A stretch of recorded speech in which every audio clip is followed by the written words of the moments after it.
الحمد لله رب العالمين، والصلاة والسلام على سيد المرسلين. أما بعد، فأعوذ بالله من الشيطان الرجيم. بسم الله الرحمن الرحيم. الصلاة والسلام عليك يا رسول الله، وعلى آلك وأصحابك يا حبيب الله.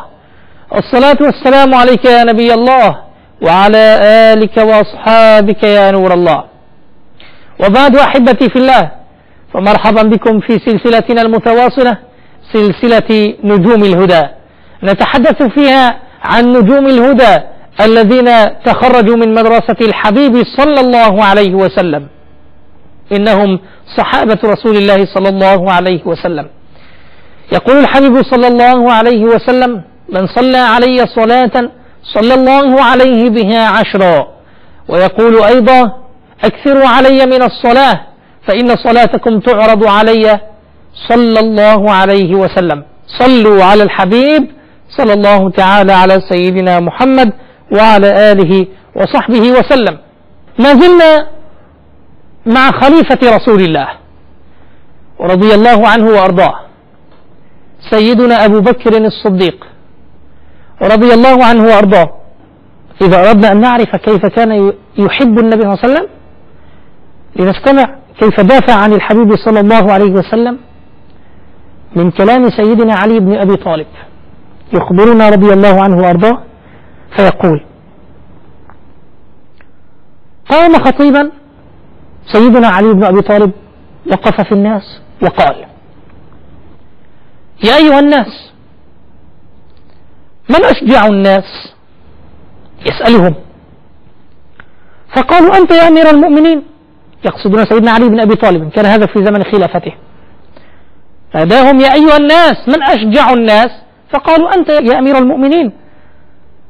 فقال رضي الله عنه وأرضاه: أما إني ما بارزني أحد إلا انتصفت منه، ولكن هو أبو بكر رضي الله عنه. إن جعلنا لرسول الله صلى الله عليه وسلم عريشا، فقلنا: من يكون مع رسول الله صلى الله عليه وسلم لئلا يهوي عليه أحد من المشركين؟ العريش مكان يجلس فيه، مرتفع يجلس فيه النبي صلى الله عليه وسلم، ومعه من يحميه في الغزو لكي لا يغير أحد عن النبي صلى الله عليه وسلم. يجب أن يكون هنالك حرس. كل الجيش، جيش العدو، سيقصدون هذا المكان. الهدف الذي يقصده الجيش المعادي هو العريش. لماذا؟ لقتل الحبيب صلى الله عليه وسلم. فوقف الصحابة، يقول سيدنا علي رضي الله عنه: فقلنا: من يكون مع رسول الله صلى الله عليه وسلم لئلا يهوي عليه أحد من المشركين؟ فوالله ما دنا أحد إلا أبو بكر رضي الله عنه، شاهرا بالسيف على رأس رسول الله صلى الله عليه وسلم، لا يهوي إليه أحد إلا أهوى إليه، فهذا أشجع الناس رضي الله عنه وأرضاه. قال: ولقد رأيت رسول الله صلى الله عليه وسلم وأخذته قريش فهذا يحاده. وهذه في قصة أخرى. الآن سيدنا علي بن أبي طالب يتحدث عن شجاعة سيدنا أبي بكر. فروى القصة الأولى عن العريش، كيف أنه هو الذي تصدر للدفاع عن الحبيب صلى الله عليه وسلم في العريش في أثناء المعركة. والثانية حينما كان الحبيب صلى الله عليه وسلم في مكة، قدم عليه المشركون قبل الهجرة وأخذوا يتجاذبونه. يقول سيدنا علي: وأخذته قريش فهذا يحاده وهذا يتلتله، ويقولون: أنت جعلت الآلهة إلها واحدا. يضربون الحبيب صلى الله عليه وسلم ويؤذونه. فوالله ما دنا منه أحد إلا أبو بكر رضي الله عنه وأرضاه، يضرب ويجاهد هذا وهذا ويتلتل هذا، يأخذه ويجذبه. قال وهو يقول: ويلكم أتقتلون رجلا أن يقول ربي الله. ثم رفع سيدنا علي رضي الله عنه بردة كانت عليه، فبكى سيدنا علي حتى تخضبت لحيته أو اختلت لحيته، ثم قال: أنشدكم الله، أمؤمن آل فرعون خير أم هو؟ أم يقصد أبا بكر رضي الله عنه. فبكى القوم الجالسين، فقال سيدنا علي رضي الله عنه: فوالله لساعة مع أبي بكر خير من ملء الأرض من مؤمن آل فرعون، ذلك رجل يكتم إيمانه وهذا رجل أعلن إيمانه. صلوا على الحبيب صلى الله تعالى على سيدنا محمد وعلى آله وصحبه وسلم. أبو بكر الصديق رضي الله عنه مواقف عظيمة، مهما تكلمنا لن ننتهي، لكننا نأخذ شيئا من سيرته رضي الله عنه. من المواقف التي كان له فضل فيها عن الإسلام رضي الله عنه أنه كان ينفق ماله ليحرر المعذبين العبيد الذين استعبدتهم قريش وأسلموا فكانوا يعذبونهم، فكان ينفق ماله لإعتاق هؤلاء العبيد. قصد ذلك فوض أمية بن خلف. لماذا؟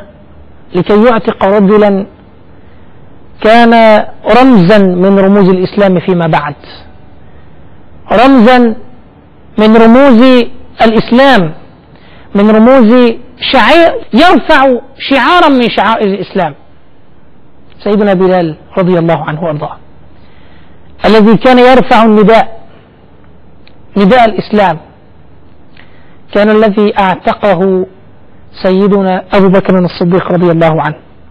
وليس سيدنا بلال فحسب، بل وغيره أيضا، لكن عندما أراد أن يأخذه أن يعتقه ذهب إلى أمية بن خلف. تقول رواية: قال له: ألا تتقي الله في هذا المسكين الذي تعذبه؟ يعني حتى متى؟ إلى متى تعذبه؟ قال: أنت أفسدته فأنقذه مما ترى. يقصد دينك، يعني دين الإسلام، أنت بدينك أفسدته أنقذه. فقال أبو بكر رضي الله عنه: أفعل، عندي غلام أسود أجلد منه أعطيك إياه، وأقوى على دينك أعطيك به. قال: قد قبلت. فقال: هو لك. فأعطاه أبا بكر الصديق رضي الله عنه وأرضاه غلامه، وأخذ منه سيدنا بلال رضي الله عنه وأعتقه. هذه في رواية أخرى اشتراه منه ب7 أواق أو 40 أوقية ذهبا. الرواية التي تقول ب40 أوقية ذهبا يذكر فيها أنه قال له: كم تبيعه؟ فقال: 40 أوقية ذهب، وكان في ذلك الوقت يعني ثمنه لا يساوي أوقيتين فقط، لكن أمية بن خلف أراد أن يستفز أبا بكر رضي الله عنه، لكن أبا بكر قال: نعم اشتريت. فباعه، فبعدما باعه أراد أن يستفز أو يبالغ في استفزاز أبي بكر رضي الله عنه أمية بن خلف، فقال له: يا أبا بكر، أما والله لو قلت لي ما أشتريه إلا بأوقية ذهب لقلت لك بعتك. فكان جواب سيدنا أبي بكر الصديق رضي الله عنه صاعقة عليه، قال له: أما تعلم والله لو قلت لي ما أبيعه إلا ب1000 أوقية لقلت لك اشتريت، رضي الله عنه وأرضاه.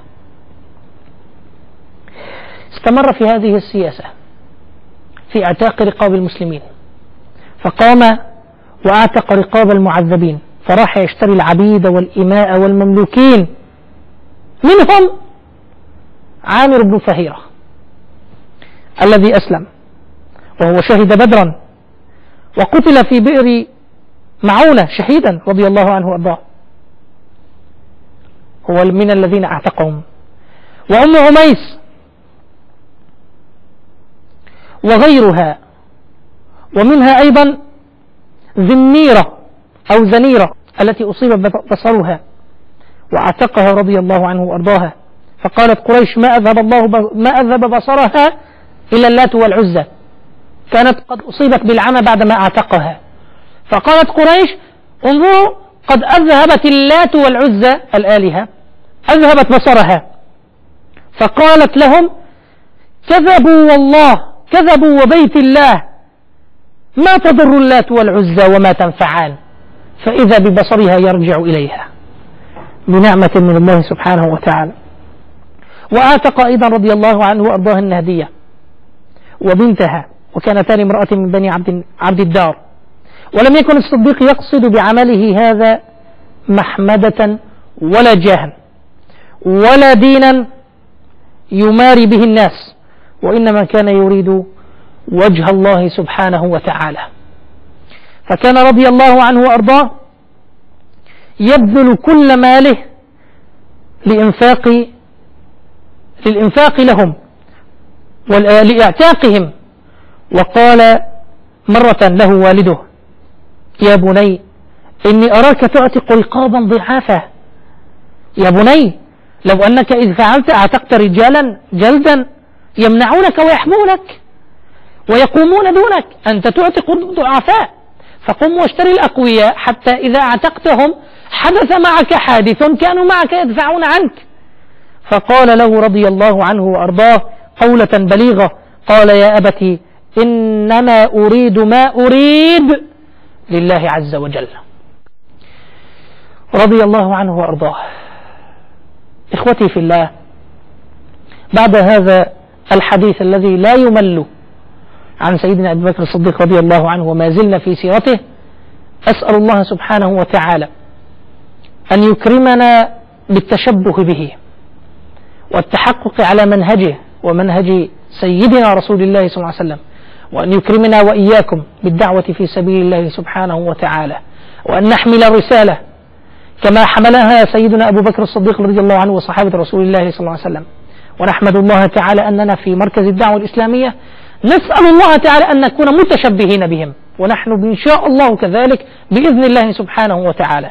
هذا وما كان من صواب فمن الله سبحانه وتعالى، وما كان من خطأ فمن أنفسنا، نستغفر الله تعالى له.